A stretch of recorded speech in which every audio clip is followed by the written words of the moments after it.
Assalamualaikum warahmatullahi wabarakatuh. Selamat pagi dan semangat pagi untuk anak-anakku kelas 9. Bagaimana kabar kalian hari ini? Ibu berharap kalian semua dalam keadaan sehat, selalu diberi keselamatan dan dilindungi oleh Allah Subhanahu wa Ta'ala. Amin. Karena kondisi saat ini yang tidak memungkinkan kita untuk bertatap muka, maka pembelajaran kita laksanakan secara daring atau dalam jaringan online. Tetap semangat ya anak-anak, meskipun kita belajarnya dari rumah. Sebelum memulai kegiatan pembelajaran hari ini, mari kita berdoa terlebih dahulu supaya ilmu yang kita dapatkan bermanfaat. Berdoa dimulai.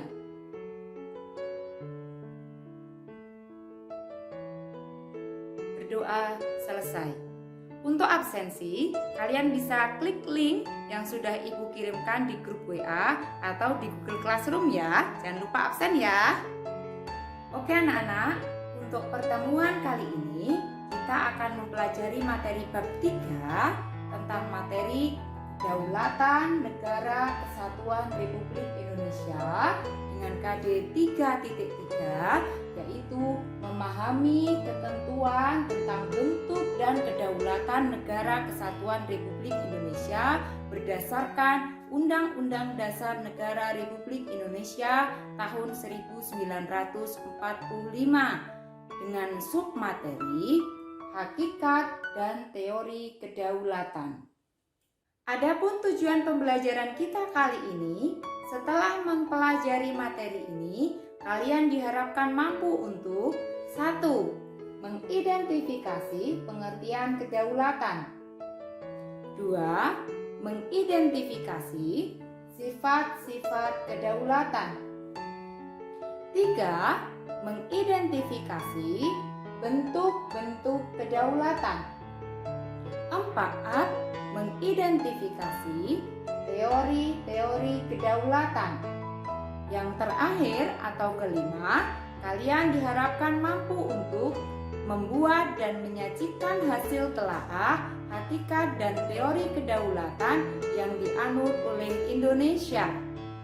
Hakikat dan teori kedaulatan. Adakah yang sudah tahu hakikat kedaulatan itu apa? Atau pengertian kedaulatan itu apa? Mari kita simak tampilan berikut ini. Kedaulatan berasal dari bahasa Arab, yaitu daulah, yang artinya kekuasaan tertinggi. Sedangkan secara istilah, kedaulatan diartikan kekuasaan tertinggi dalam suatu negara untuk membuat dan melaksanakan undang-undang dengan cara yang tersedia. Setelah kalian mengetahui hakikat kedaulatan, kita akan melanjutkan ke materi selanjutnya, yaitu tentang sifat-sifat kedaulatan. Adakah yang tahu sifat-sifat kedaulatan itu apa saja? Ya, betul. Sifat-sifat kedaulatan ada 4. Apa saja? 1. Asli. 2. Permanen. 3. Tunggal. 4. Tak terbatas. Sifat kedaulatan asli yaitu kekuasaan ini tidak berasal dari kekuasaan lain yang lebih tinggi. Yang kedua, sifat kedaulatan permanen yaitu kekuasaan ini akan tetap ada selama negara masih berdiri. Yang ketiga, tunggal. Artinya, kekuasaan ini satu-satunya kekuasaan. Yang keempat, tak terbatas. Artinya, kekuasaan ini tidak dibatasi oleh kekuasaan lain yang lebih tinggi.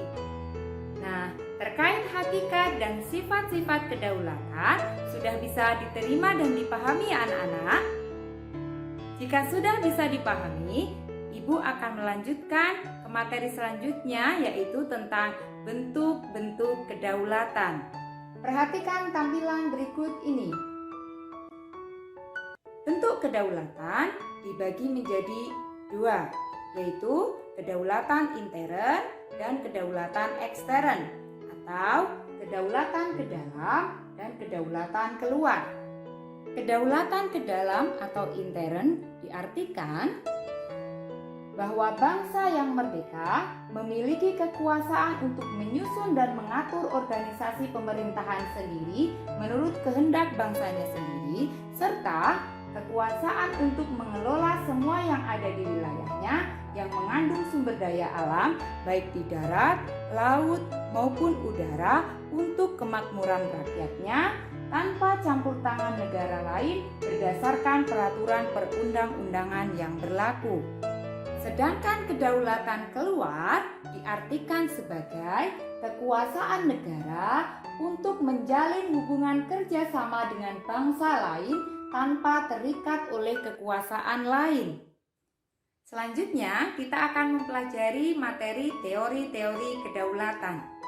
Menurut para ahli ketatanegaraan, teori kedaulatan terdiri atas 5 macam teori. Apa saja anak-anak? Perhatikan tayangan berikut ini. 1. Teori kedaulatan Tuhan. Kedua, teori kedaulatan Raja. Yang ketiga adalah teori kedaulatan negara. Yang keempat, teori kedaulatan hukum. Yang kelima adalah teori kedaulatan rakyat. Selanjutnya, kita akan mengulas bersama-sama teori-teori kedaulatan ini. Yang pertama yang akan kita ulas adalah teori kedaulatan Tuhan. Apa yang dimaksud dengan teori kedaulatan Tuhan? Simak tayangan berikut. Teori kedaulatan Tuhan adalah teori yang beranggapan bahwa kekuasaan raja itu berasal dari Tuhan. Yang kedua adalah teori kedaulatan raja. Menurut teori kedaulatan raja, kedaulatan negara terletak di tangan raja sebagai penjelmaan kehendak Tuhan. Teori yang ketiga adalah teori kedaulatan negara. Menurut teori ini, kekuasaan pemerintah bersumber dari kedaulatan negara. Negara dianggap sebagai sumber kedaulatan yang memiliki kekuasaan tidak terbatas. Teori yang keempat adalah teori kedaulatan hukum.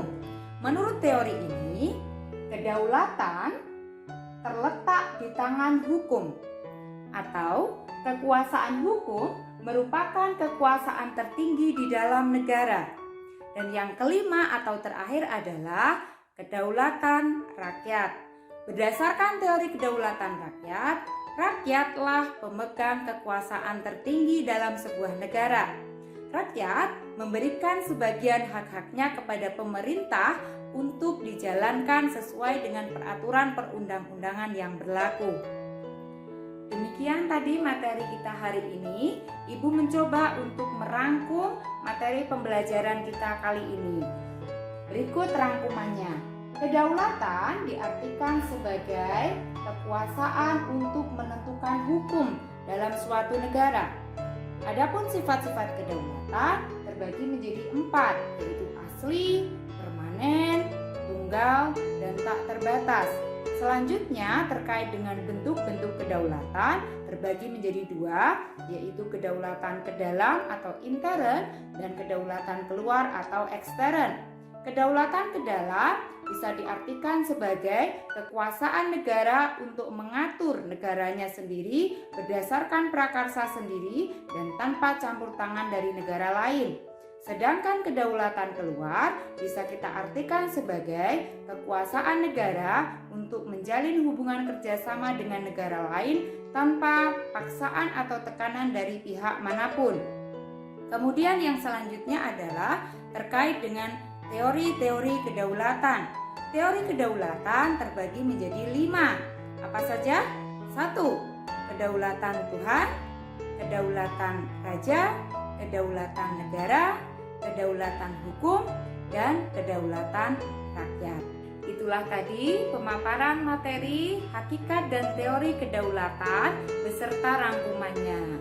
Untuk memperdalam pemahaman kalian tentang materi ini, Ibu sudah siapkan tugas pada LKPD yang sudah Ibu share di Google Classroom dan linknya sudah Ibu share di WA grup kalian. Silahkan nanti kalian kerjakan LKPD ini secara berkelompok. Silahkan gunakan kolom diskusi pada Google Classroom untuk mendiskusikan tugas ini. Untuk memperdalam pemahaman kalian tentang materi hakikat dan teori kedaulatan, kalian bisa manfaatkan berbagai sumber, bisa melalui buku teks, modul, maupun internet. Dan setelah menyimak video ini, silahkan kalian login ke laman Google Classroom kalian untuk mengunduh LKPD yang sudah Ibu unggah. Di dalam LKPD tersebut ada tugas kelompok terkait dengan analisa yang harus kalian kerjakan bersama-sama. Ingat, kalian bisa memanfaatkan kolom diskusi dan komentar untuk bertukar pendapat atau saling memberikan masukan atau gagasan yang kalian miliki. Penugasan kelompok terkait dengan analisa pada LKPD yang sudah Ibu unggah, saya kasih waktu selama 1 minggu ke depan. Jadi Ibu tunggu maksimal kalian mengunggah tugas ini atau mengumpulkan tugas ini di Classroom atau di grup WA adalah hari Jumat tanggal 9 Oktober tahun 2020. Selanjutnya, untuk mengukur pemahaman secara individual, Ibu sudah menyiapkan soal evaluasi yang harus kalian kerjakan secara individu. Soal ini terdiri atas 5 soal pilihan ganda dan 1 soal urean. Link soalnya sudah Ibu share di grup WA dan di Google Classroom. Silahkan kalian bisa kerjakan dan selamat mengerjakan. Semoga sukses. Alhamdulillahirrahmanirrahim anak-anak, kita sudah melalui kegiatan pembelajaran pada hari ini dengan lancar dan tanpa halangan suatu apapun. Alhamdulillah juga Ibu sudah cek hasil pelaksanaan evaluasi secara mandiri atau individu. Hasilnya sangat memuaskan. Kalian semua mendapatkan nilai di atas KKM. Dan Ibu ucapkan selamat untuk Ananda Tianti yang telah mendapatkan nilai tertinggi. Selamat ya, pertahankan, dan bagi teman-teman yang belum mendapatkan nilai yang paling baik, masih ada kesempatan di lain waktu, silahkan persiapkan dengan sebaik-baiknya. Untuk pembelajaran yang akan datang, kita akan mempelajari materi bentuk dan kedaulatan Negara Kesatuan Republik Indonesia. Nah, kalian bisa mempelajari materi ini pada buku teks, modul, maupun internet. Sekian pembelajaran kita pada hari ini. Kurang lebihnya Ibu mohon maaf. Ingat, tetap jaga kondisi kesehatan kalian. Jika terpaksa bepergian, gunakan masker dan terapkan pola hidup bersih dan sehat. Semangat ya anak-anak, meskipun kita belajarnya dari rumah. Ibu akhiri, billahi taufiq wal hidayah. Wassalamualaikum warahmatullahi wabarakatuh.